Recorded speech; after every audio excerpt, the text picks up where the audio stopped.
மூணாவது ஒரு காரியமும் இருக்குது. அது என்னென்னா, நம்ம அந்த திருமண வாழ்க்கையில் வாழ்வதற்காக நம்ம ஆயத்தப்படுத்திக்கிறோம். கட்டில், பீரோ, மெத்தை, அது இதுன்னு போய் வாங்குகிறோம். எல்லாத்தையும் வீட்டுக்கு என்னென்னலாம் தேவை எல்லாத்தையும் வாங்கி வச்சு வாழ்க்கை ஆரம்பிக்கணுமே, கொடுத்தன நடத்தணுமே.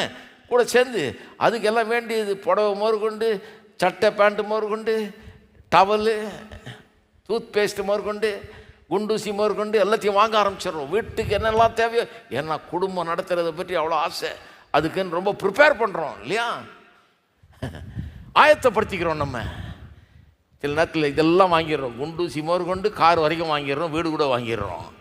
ஆனால் இருதயத்தை வெற்றிக்காக ஆயத்தப்படுத்துவது கிடையாது. கவனிக்கிறீங்களா?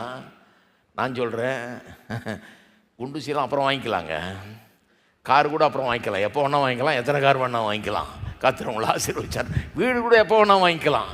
அதை பற்றிலாம் இப்போ ஒரு கட்டில், பீரோலாம் ஒன்றுமே கிடையாது. அனுபவித்து சொல்கிறேன் நான். தனிப்பட்ட வாழ்க்கையில் ஒன்றுமே இல்லாமலாம் ஆரம்பிக்கலாம். ஒன்றும் இல்லைங்க, தரையில் கூட படுத்துக்கலாம், ஒன்றும் இல்லை. உங்களுக்கு எத்தனை கட்டில் வேணும் அப்புறம் வாங்கிக்கலாம். ஆனால் ஒரு வெற்றிக்கான இருதயம், விசுவாசம் உள்ள இருதயம், ஒரு மறுரூபமாக்கப்பட்ட மனம் இல்லைன்னா வாழ்க்கை வளமடையாது, வெற்றி அடையாது.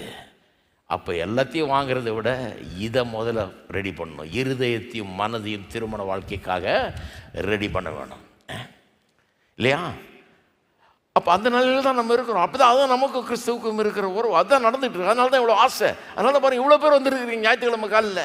சிலர் ஆச்சரியம், என்ன இவ்வளோ பேர் வந்துருக்குறாங்களே, கோயிலுக்கு அவ்வளோ இதாக வருவாங்க. ஆமாம், சில ஆளுங்களுக்கு வந்து வெறும் கோயில் தான் அவங்க என்ன நினச்சிட்டு இருக்கிறாங்க, பேர் கொடுத்துட்டேன், மாதத்துக்கு ஒருக்கா தலை காமிச்சிட்டு வந்துடுறேன், அந்த மாதிரி எண்ணம்.